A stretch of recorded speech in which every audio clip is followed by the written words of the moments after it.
This is Audi's €93,000 RS3.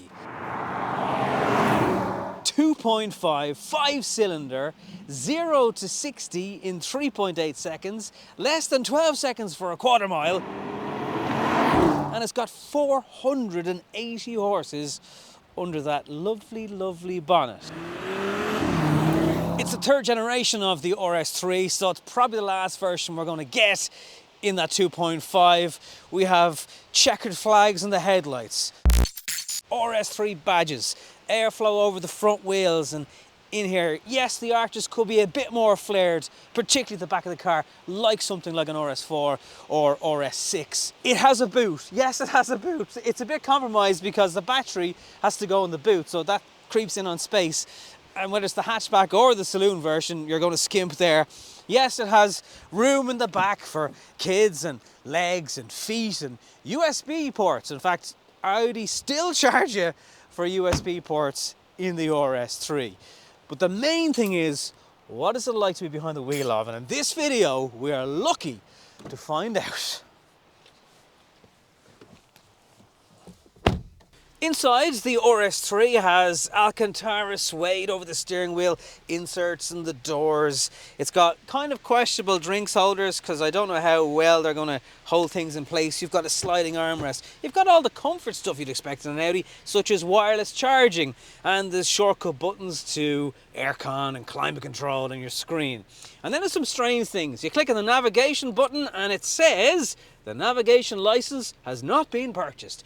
And I know you can use CarPlay wirelessly or Android Auto, but that's kind of not the point. It's €93,000. These little red inserts in the vents, apparently they were a thing that came up in discussion in production, and they charge you extra for little red inserts. Do you need them? I mean, it's nice to have flashes of red, just like on your seat belts. There's lovely flashes here. Kind of the way BMW do it on the M cars. We've got lovely aluminium paddles on the back of the steering wheel also. RS badges and flecks of red around the interior as there needs to be. And then there's modes. So for the first time, there's an RS Torque rear button. And when you press that, it says, do not use RS Torque rear on public roads. And then you're kind of going, but it's the red button. I want to press it. Basically, that will share the power across the rear axle to individual wheels. Now, it gives you more grip on a road, but then it says not to use it on the road. And what it can do is help you drift what is a four-wheel drive car. Not as easy to do as a rear-wheel drive car, but the setting is there. And you can also tailor the individual modes on the Drive Select. So if you want to have the transmission and the performance of the engine kind of normal, but you want the exhaust to be loud and still giving off plenty of little pops and noises, well then you can still have that working away in harmony. And this is all lovely, but it's still not telling you what the car is like to drive. So let's do it.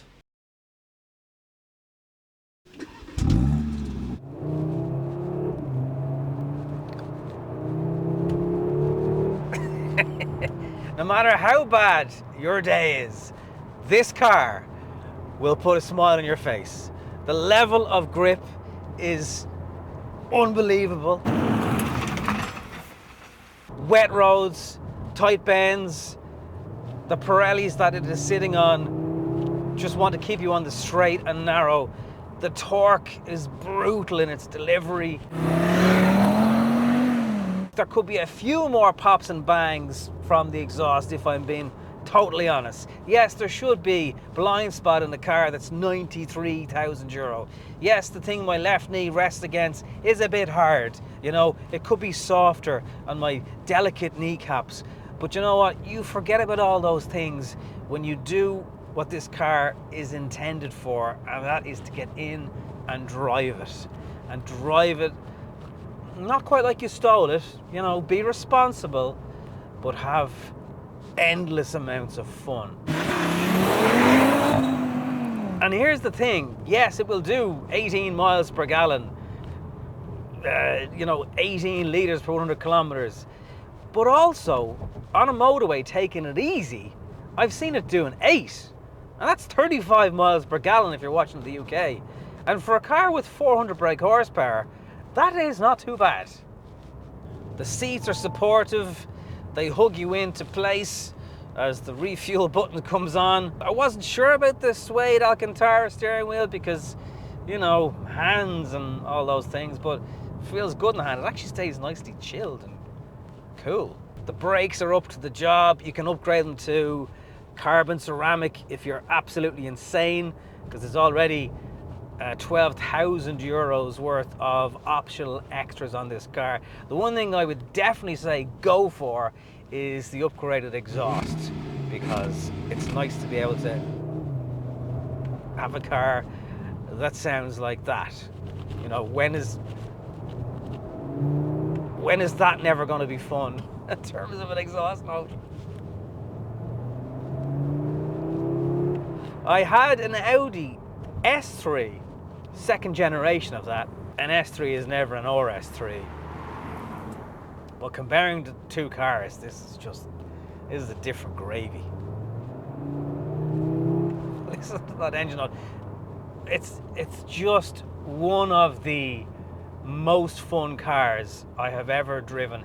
And like a lot of Audi RS models, they're actually quite easy to drive. You never feel like their aim is 5% to try and kill you or put you sideways into a ditch. I never get that impression. And that's up to and including the 600 brake horsepower RS7 that I drove a couple of years ago. And for the fun factor, it's obviously an awful lot cheaper, but I would definitely put it into that similar fun, similar bonkers to drive, but easy to drive Fiesta ST. Now you could have 3 of those cars for one of these.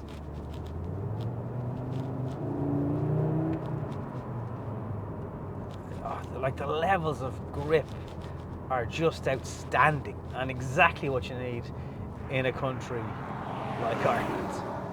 Obviously the ultimate place to try and enjoy a car like this is on the track, and that's just something I don't have access to today. But it's also a car that is easy enough to drive around town, you know, do the usual bits of life. I will say it's a little bit jerky at lower speeds. But my God, is it insanely quick. And the brakes will just have you at a halt in a matter of seconds. The braking power is phenomenal. When you start up in the morning, it's a little bit cold. The rev counter will only go to I think it's 4. And as the engine and the oil heats up, it will creep up into the rev range and allow you to, well, unload whatever you're able to do. And actually then sitting in at a red light, it's just silent, you know, and it's a nice quiet place to be. You don't have to feel like you're driving a hyper performance car at all times. And that's kind of what I like about it. And that was kind of my point with the motorway at 8 litres per 100 kilometers. That's pretty good going, like, for a car with 400 brake horsepower that you can kind of live with on a daily basis. It's not the biggest car in the world inside, you know, it is essentially an A3, of course. It is sitting lower, wider, and actually a little bit taller than the last generation. It sits 25 millimeters lower than a standard A3.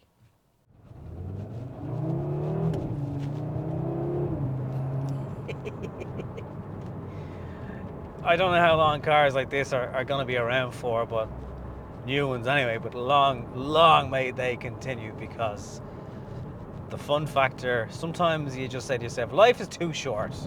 And if you're into your cars, this is a serious package. Not a cheap package. Starting from 93,000 euro, it is a big chunk of change by anybody's standards. But Audi have made such a great RS3 here, and it is absolutely worthy of that black and red badge any day of the week. Your mobile phone is still in the vehicle. Thank you for that reminder. So, this has been Audi's phenomenal RS3. Yeah, it's bonkers money. Yes, there are other cars you can get that are faster, well, kind of, more practical probably, and a bit bigger. But the fun, the thrills, the spills, how well it drives, the tango red colour, the matrix headlights, the overall package. I've heard some reviewers compare this to a Golf 4, but I'm sorry Golf, it's not even close. This is an absolute blast. It's probably the last time we'll see a 5-cylinder engine in the RS3. And if you've got the money, just go ahead and buy it. Thanks for watching.